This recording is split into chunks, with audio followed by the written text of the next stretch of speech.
ব্যাঙ্গালোরের ওয়েদার দেখো কি অবস্থা, কুয়াশা বলবো না মেঘ বলবো নিজেরাও বুঝতে পারছি না।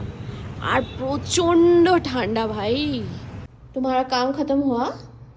कौन सा काम? अच्छा, ऑफिस का काम खत्म हुआ, अभी दूसरा काम चालू है।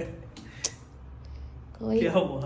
तुम्हारे पास कोई काम धंधा ही नहीं है। काम धंधा ही चल रहा है भाई, धंधा चल रहा है, काम चल रहा है, सब कुछ चल रहा है, चला चला के। और बाहर का मतलब वेदर देखो, ठंड कैसा लग रहा है? ठंड में भी बैठा हुआ वो काम करने, बट मुझे लग रहा है थोड़ा चाय और उसके साथ अगर थोड़ा पकौड़ा। अभी तो खाना खाया, अभी चाय।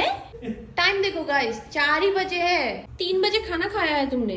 ठीक है, अभी थोड़ा चाय पी लेते हैं। प्लीज रहने दो।